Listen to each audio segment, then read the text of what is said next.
Welcome to Sriram TV. మంచి స్కూల్ను ఎలా select చేసుకోవాలి అనే దాని లోపల మన వీడియో లోపల కంటిన్యూషన్లో భాగంగా తీసుకున్నట్లయితే మనం ఒకప్పుడు పాత రోజుల్లో కనుక తీసుకున్నట్లయితే ఒక ఊళ్ళ లోపల ఒకటే స్కూలే ఉండేది. ఆ స్కూల్కి అందరూ పేరెంట్స్ వారి పిల్లల్ని పంపించారు. గవర్నమెంట్ ఎక్కువగా ఉండేది. ఆ తర్వాత రోజుల లోపల పట్టణాల లోపల తీసుకున్నట్లయితే 5 నుండి ఒక 10 వరకు స్కూళ్ళు ఉండేటువంటివి. ప్రైవేట్ స్కూల్స్ కూడా ఉండేవి. నగరాల లోపల మాత్రం ఇంకా మరీ ఎక్కువగా ఉండేది. అంటే ఆ రోజుల్లో ఈ రోజుల్లో కనుక తీసుకున్నట్లయితే దాదాపు గ్రామాలైనా పట్టణాలైనా ఈ స్కూల్ యొక్క నంబర్ అంటే స్కూల్ యొక్క సంఖ్య అనేది చాలా ఎక్కువగా పెరిగింది. మరి అటువంటి టైం లోపల ఈ స్కూల్ను ఎలా సెలెక్ట్ చేసుకోవాలి అంటే రకరకాల స్కూల్స్ ఉన్నటువంటి ఈ కాలం లోపల మనం స్కూల్ని ఎట్లా సెలెక్ట్ చేసుకోవాలి. అంతేకాకుండా ఈ స్కూల్ ఎడ్యుకేషన్స్కి ఈ రోజు లోపల చాలా ఇంపార్టెన్స్ ఉంది. పేరెంట్స్ దానికి ఎంతో వాల్యూ ఇస్తున్నారు. అందువల్ల ఈ వీడియోలు ముఖ్యంగా వాళ్ళ పిల్లల్ని ఎవరినైతే స్కూల్లో చేర్పించాలనుకుంటున్నారో లేదంటే ట్రాన్స్ఫర్స్ అయ్యి కొత్త ప్లేస్కి వెళ్ళిన తర్వాత ఎటువంటి స్కూల్ను చూజ్ చేసుకోవాలనుకుంటున్నారో లేదంటే ప్రజెంట్ ఉన్న స్కూల్ తోటి వాళ్ళకి అంటే ప్రజెంట్ స్కూల్ యొక్క విద్యా వ్యవస్థ వారికి నచ్చకపోవడం వల్ల కొత్త స్కూల్ సెలెక్ట్ చేసుకుందాం అనుకునేటువంటి పేరెంట్స్ ఉన్నారు. ఇటువంటి ఈ రకంగా 3 రకాలుగా ఉన్నటువంటి పేరెంట్స్కి ఈ వీడియోలు చాలా ఎక్కువగా ఉపయోగపడుతుంది. అంటే నర్సరీ స్కూల్ చేర్పించుకోవడానికంటే ఫస్ట్ టైం వారి పిల్లల్ని స్కూల్కి చేర్పించేటువంటి పేరెంట్స్కి, ట్రాన్స్ఫర్స్ అయ్యేటువంటి పేరెంట్స్కి, లేదంటే ప్రజెంట్ స్కూల్ వారికి నచ్చడం లేదు మరో కొత్త స్కూల్ సెలెక్ట్ చేసుకునేటువంటి వారికి ఈ వీడియోలు బాగా పనిచేస్తాయి. అయితే ఇంతకుముందు చెప్పినటువంటి ఈ మంచి స్కూల్ సెలెక్ట్ చేసుకోవడం ఎలా అనేటువంటి దాని లోపల నేను ఈ స్కూల్స్లో ఉన్నటువంటి టైప్స్ ఏంటివి, తర్వాత ఆ స్కూల్స్ టైప్స్ తర్వాత మళ్ళీ వాటికి ఉండేటువంటి అనుబంధ బోర్డ్స్ అంటే అఫిలియేషన్ బోర్డ్స్ ప్రకారము ఎన్ని రకాలుగా ఉంటాయనేటువంటి విషయాలను చూడడం జరిగింది. ఇప్పుడు ఈ వీడియో లోపల ఈ స్కూల్ యొక్క ప్రాథమిక విషయం అంటే బేసిక్ ఇన్ఫర్మేషన్ కూడా తెలుసుకోవాల్సి ఉంటుంది. ఆ బేసిక్ ఇన్ఫర్మేషన్ ఏంటిదో ఒకసారి ఇప్పుడు తెలుసుకుందాం. ఫస్ట్ మనం ఒక స్కూల్ మీరు అనుకున్నట్లయితే మీరు వెళ్ళినటువంటి ప్రాంతం లోపల మీరు నివసిస్తున్నటువంటి ప్రాంతం లోపల ఏ స్కూల్ అనుకుంటున్నారో ఆ స్కూలు అంటే ఈ రకంగా ఉన్నటువంటి స్కూల్స్ అంటే మీరు ప్రతి స్కూల్ సెలెక్ట్ చేసుకోవడం ముందుగా ప్రాథమిక అంటే ఒక ప్రిలిమినరీ స్టెప్ లోపల మనం ఒక 4-5 స్కూళ్లను అనుకుంటాం. ఆ 4-5 స్కూళ్ళు మీరు అనుకుంటే 4-5 స్కూల్ లోపల ఈ ముఖ్యమైనటువంటి విషయాలు తెలుసుకోవాలి. ఫస్ట్ ఆ బడి యొక్క చరిత్ర కానీ అది ఏ సంవత్సరం అంటే ఎంత పాత స్కూల్ అది మరి అంటే ఈ 2000 ఇయర్ కంటే ముందు స్థాపించిందా, 2000 ఇయర్ తర్వాత స్థాపించిందా, లేదంటే ఈ మధ్య కాలం 2-3 ఆ వయస్సు స్కూల్ ఉన్నటువంటి వయస్సు ఎంత అంటే 4-5 సంవత్సరాల కింద స్థాపించారా, అటువంటి విషయాలు మనము ఈ ఎస్టాబ్లిష్మెంట్ ఇయర్ ఆఫ్ ఎస్టాబ్లిష్మెంట్ గురించి అంటే ఎంత పాతగా స్కూల్ ఉన్నట్లయితే ఆ స్కూల్ యొక్క రెప్యుటేషన్ అనేది ఎక్కువగా ఉంటుంది. మరి ఆ ప్రాంతం లోపల మీరు అనుకున్నటువంటి బడులకు ఉన్నటువంటి పేరేంటి, పాపులారిటీ. మీరు ఉదాహరణకి ఎవరినైనా ఈ పలానా స్కూల్ ఎలా ఉంటుందని అనగానే మీరు ఆ లోకల్ ఉన్నటువంటి పేరెంట్స్ ఆ స్కూల్ గురించి చెప్పడం జరుగుతుంది. మీరు అనుకున్నటువంటి స్కూల్స్ ఏమన్నా కూడా అంటే అది పాపులారిటీ ఎంత ఆ లోకల్ ఏరియా లోపల ఎంత ఫేమస్ గా ఉంది ఆ స్కూల్ అనేటువంటి విషయం కూడా మనం తెలుసుకోవాలి. తర్వాత మరి ఈ స్కూల్ అనేటువంటిది మీరు అనుకున్నటువంటి స్కూల్ అనేది ప్రభుత్వ యాజమాన్యం లోపల ఉందా అంటే లోకల్ బాడీస్ అంటే మండల పరిషత్, జిల్లా పరిషత్ ఆధ్వర్యం నడుస్తుందా, లేదా డైరెక్ట్ స్టేట్ గవర్నమెంట్ వాళ్ళు రన్ చేస్తున్నారా, దాన్ని గవర్నమెంట్ స్కూల్ అంటాం మనము. ఇక్కడ ఈ గవర్నమెంట్ స్కూల్ లోపల మనకు 2 టైప్స్ ఉంటాయి. ఒకటి లోకల్ బాడీస్ రన్ చేసే స్కూల్స్, రెండవది స్టేట్ గవర్నమెంట్ వాళ్ళు డైరెక్ట్ గా రన్ చేసే దాన్ని గవర్నమెంట్ స్కూల్ అంటాము. ఇదే గవర్నమెంట్ లోపల మరొక టైప్ ఏంటంటే మండల పరిషత్ స్కూల్ కానీ జిల్లా పరిషత్ స్కూల్ కానీ అంటాం.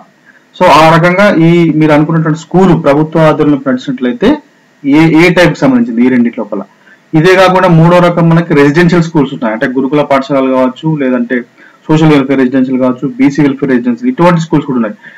ఈ ప్రభుత్వం లోపలే మనకి 3 రకాల స్కూల్స్ ఉన్నాయి. ఆ 3 రకాల లోపల ఆ స్కూల్ ఏ రకానికి సంబంధించిందో కూడా మనం తెలుసుకోవాలి. ఒకవేళ ప్రైవేట్ అయినట్లయితే మనకు తెలిసిన ప్రకారము ప్రైవేట్ స్కూల్ మనం ఒక రకంగా పైసల బడి అనొచ్చు. ప్రొఫెసర్ నాగేశ్వరరావు గారు చెప్పినట్టు పైసల బడి అంటే మనం డబ్బులు ఇచ్చి చదువు చెప్పించుకుంటాం మన పిల్లలకి. అదే ప్రభుత్వ స్కూల్ లోపల అయితే మనం ఎటువంటి డబ్బులు కట్టాల్సిన పని లేదు. సో అది మనకు వెరీ క్లియర్. ఈ ప్రైవేట్ స్కూల్ కూడా మళ్ళీ మనకి అంటే ఒకరే సింగిల్ మేనేజ్మెంట్ లో రన్ అవుతుంది ఆ స్కూలు, లేదా పార్ట్నర్షిప్ లో ఉన్నారా అంటే పార్ట్నర్షిప్ అంటే ఈ మధ్య కాలం లోపల ఎక్కువ స్కూల్స్ కూడా పార్ట్నర్షిప్ లో రన్ నడుస్తున్నాయి. అంటే 2, 3 లేదా 4, 5 కలిసి ఒక స్కూల్ పెట్టుకొని వాళ్ళు రన్ చేస్తున్నారు. అటువంటి పార్ట్నర్షిప్ లో నడుస్తున్నటువంటి స్కూలా, లేదంటే ఫ్రాంచైజ్ స్కూలా? ఫ్రాంచైజ్ స్కూల్ అంటే మనకి బచ్పన్ స్కూల్ లా కానీ, తర్వాత యూరో కిడ్స్ లాంటి స్కూల్స్ కానీ, ఇటువంటి స్కూల్స్ అవేమైనా మీరు అనుకున్నటువంటి ఈ ప్రైవేట్ స్కూల్? తర్వాత ఈ ప్రైవేట్ స్కూల్స్ ఎక్కువ గ్రూప్ ఆఫ్ స్కూల్స్, ఈ మధ్య కాలంలో ఒక గ్రూప్ ఆఫ్ స్కూల్స్ చాలా ఎక్కువగా ఎమర్జ్ అవుతున్నాయి. ఉదాహరణకి మనకు గ్రూప్ ఆఫ్ స్కూల్స్ అంటే మనకు ట్రినిటీ స్కూల్ కావచ్చు, ఎస్ఆర్ స్కూల్స్ కావచ్చు, శ్రీ చైతన్య కావచ్చు, నారాయణ కావచ్చు, కృష్ణవేణి టాలెంటెడ్ స్కూల్ కావచ్చు, తర్వాత మాంటిసోరీ స్కూల్స్ కావచ్చు, వికాస్ స్కూల్స్ కావచ్చు, తర్వాత త్రివేణి స్కూల్స్ కావచ్చు. ఇవే కాకుండా మనకి దేశవ్యాప్తంగా ఉన్నటువంటి డిఏవి పబ్లిక్ స్కూల్ కావచ్చు, తర్వాత ఢిల్లీ పబ్లిక్ స్కూల్, ఇటువంటి స్కూల్స్ అన్ని కూడా మనకి గ్రూప్ ఆఫ్ స్కూల్స్ కింద వస్తాయి. సో ఇటువంటి స్కూల్స్ కూడా ఏమైనా ఈ ప్రైవేట్ మీరు అనుకున్నటువంటి స్కూల్ ఈ కేటగిరీలోకి ఏమైనా వస్తుందా అంటే సింగిల్ మేనేజ్మెంటా, పార్ట్నర్షిప్పా, ఫ్రాంచైజ్ స్కూల్సా, లేదా గ్రూప్ ఆఫ్ స్కూల్సా? ఇవన్నీ కూడా మనము తెలుసుకుంటే బాగుంటుంది. తర్వాత మరి ఒకవేళ ఈ స్కూల్ కనుక ప్రైవేట్ స్కూల్ అయ్యింది, తర్వాత రన్ చేసేటువంటి మేనేజ్మెంట్ వాళ్ళ యొక్క ఆ మేనేజ్మెంట్ మెంబర్స్, కరస్పాండెంట్ కావచ్చు, తర్వాత ప్రిన్సిపల్ కావచ్చు, తర్వాత అందులో పార్ట్నర్స్ కావచ్చు, వారి యొక్క విద్యార్హతలు ఎలాగ ఉన్నాయి, వారికి స్కూల్ ఎడ్యుకేషన్ లోపల ఎంత అనుభవం ఉంది అనేటువంటి విషయాలు కూడా మనము తెలుసుకోవాలి. ఎందుకంటే ఎంతో కొంత అనుభవం ఉన్నటువంటి విద్యా రంగం లోపల, ముఖ్యంగా స్కూల్ లెవెల్ లోపల టీచింగ్ చేసిన వాళ్ళు కానీ అటువంటి వారికి ఈ స్కూల్ ఎలా రన్ చేయాలనేటువంటి విషయాలు ఎక్కువగా అవగాహన ఉంటుంది. కాబట్టి దానికోసం మనం ఈ విషయాలు తెలుసుకుంటే బాగుంటుంది. తర్వాత ఆ బడి ఉన్నటువంటి ప్రాంతం ఏంటి మరి? మీరు అనుకున్నటువంటి ఈ స్కూలు ముఖ్యంగా ఎటువంటి ప్రాంతం లోపల ఉంది అంటే ప్రశాంత వాతావరణం లోపల ఉందా, లేకపోతే మెయిన్ రోడ్ పక్కకే ఉందా, లేకపోతే రైల్వే ట్రాక్ పక్కన ఉందా, ఎప్పటికీ బిజీగా ఉండేటువంటి రద్దీ ప్రాంతం లోపల కనుక ఉందా ఈ స్కూలు అనేటువంటి విషయాలు తెలుసుకోవాలి. ఎప్పుడైనా స్కూలు ప్రశాంత వాతావరణం లోపల ఉన్నప్పుడే చాలా బాగుంటుంది. అంటే ఎటువంటి డిస్టర్బెన్స్ లేకుండా ఆ పిల్లలకి వాళ్ళు చదువు చెప్పడానికి ఆస్కారం ఉంటుంది. అలాగే ఏమైనా ఈ స్కూల్ పక్క పొంటే ఏమైనా ప్రార్థనా స్థలాలు ఉన్నాయా, అవి ఏ రకమైన ప్రార్థనా స్థలాలైనా కావచ్చు, వాటి వల్ల కూడా కొంతవరకు పిల్లలకి డిస్టర్బెన్స్ ఉంటుంది. కాబట్టి వాటికి దూరంగా ఉంటే మంచిది. అలాగే పరిశ్రమలు ఏమైనా ఉన్నాయి, పరిశ్రమల వద్ద ఏమవుతుంది మనకంటే డిస్టర్బెన్స్ ఒకటి ఉంటుంది, రెండోది పొల్యూషన్ కూడా ఎక్కువగా ఉంటుంది. కాబట్టి ఇటువంటి పొల్యూటెడ్ ఏరియాస్ లోపల ఉన్నటువంటి అంటే ఇండస్ట్రియల్ ఏరియాస్ లో ఉన్నటువంటి స్కూల్స్ కూడా పంపించకపోవడం, సెలెక్ట్ చేసుకోకపోవడం మంచిది. అది మీకు ఆ స్కూల్ విజిట్ చేసినప్పుడు మీకు ఆటోమేటిక్ గా అర్థమైపోతుంది. తర్వాత వైన్ షాప్స్, ఈ మధ్య కాలంలో వైన్ షాప్స్ కూడా ఎక్కువగా ఓపెన్ చేయడం జరుగుతుంది. సో ఆ వైన్ షాప్స్ ఏమైనా స్కూల్ కు దగ్గరలో ఉన్నాయా, ఇటువంటి అన్ని కూడా మీరు చాలా జాగ్రత్తగా ఆలోచించి ఇవన్నీ లేనటువంటి అంటే మెయిన్ రోడ్ దగ్గర కానీ, ప్రార్థనా స్థలాలకు దగ్గర కానీ, పరిశ్రమల ఉన్నటువంటి ఏరియా లోపల కానీ, వైన్ షాపులు దగ్గర కానీ స్కూల్ లేకుండా ప్రశాంత వాతావరణం ఉన్నటువంటి స్కూల్ సెలెక్ట్ చేసుకుంటే మనకు బాగుంటుంది. తర్వాత మరి ఇంటి నుండి బడికి గలటువంటి దూరం ఎంత? వీటన్నిటితో పాటు అసలు మనకు మీరు ఈ రకంగా 4 స్కూల్ సెలెక్ట్ చేసుకున్న తర్వాత ఆ 4 స్కూళ్ళ లోపల ఈ ప్రాథమిక విషయాలు, ఈ బేసిక్ ఇన్ఫర్మేషన్ మీరు తెలుసుకున్న తర్వాత మీ ఇంటి నుండి ఆ స్కూల్ కి ఉన్నటువంటి దూరం ఎంత, ఇది కూడా మనకు ఇంపార్టెంట్ మ్యాటర్ అవుతుంది.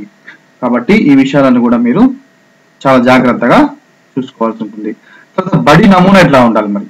బడి బిల్డింగ్ అనేటువంటిది ఈ రకంగా చాలా ఆర్కిటెక్చర్ అంటే మోడర్న్ ఆర్కిటెక్చర్ ప్రకారంగా ఈ రకంగా ఉంటే చాలా బాగుంటుంది. ఈ బడి నమూనా లోపల మనకి ఈ బడి స్కూల్ బిల్డింగ్ అనేది ఎల్ షేప్ లో కానీ, హెచ్ షేప్ లో కానీ, ఐ షేప్ లో కానీ, ఓవెల్ షేప్ అంటే కోడిగుడ్డు ఆకారం లోపల కానీ, తర్వాత రెక్టాంగిల్ ఇక్కడ చూపించిన రెక్టాంగిల్ షేప్ లో కానీ ఉండడం జరుగుతుంది. ఇలా ఈ రకంగా ఉండడం వల్ల ముఖ్యంగా ఈ స్కూల్ బిల్డింగ్ లోపల ఈ క్లాస్ రూమ్స్ ఎప్పుడైనా కూడా ఎదురెదురుగా ఉండకూడదు, కొంచెం డిస్టర్బెన్స్ ఎక్కువగా ఉంటుంది. తర్వాత క్లాస్ రూమ్స్ కి మంచి విశాలమైనటువంటి వెలుతురు, సూర్యరశ్మి వచ్చే విధంగా, గాలి ఈజీగా వచ్చే విధంగా ఉండాలి. తర్వాత ఈ ఈ విశాలమైన ఈ పిక్చర్ లో చూపించినట్టుగా మనకి విశాలమైనటువంటి వరండా ఉండాలి. ప్రతి స్కూల్ కి ప్రతి క్లాస్ కి ముందుగా మనకి విశాలమైనటువంటి వరండా ఉండాలి. తర్వాత స్కూల్ ఎప్పుడైనా కూడా 3 నుంచి 4 ఫ్లోర్స్, అంటే 3 నుంచి 4 అంతస్తులకు మించి ఉండకూడదు. అంటే ఎలాగూ అక్కడ మనకి గవర్నమెంట్ రూల్ ప్రకారం ఉంటుంది, కానీ మన ప్రకారంగా కూడా మనము ఈ 3 నుంచి 4 ఫ్లోర్ల కంటే ఎక్కువగా ఉండని స్కూల్ను సెలెక్ట్ చేసుకుంటే చాలా బాగుంటుంది. సో ఇటువంటి విషయాలన్నీ కూడా మనము ఫస్ట్ ప్రిలిమినరీ ఇన్ఫర్మేషన్ లో సెలెక్ట్ చేసుకుంటే బాగుంటుంది.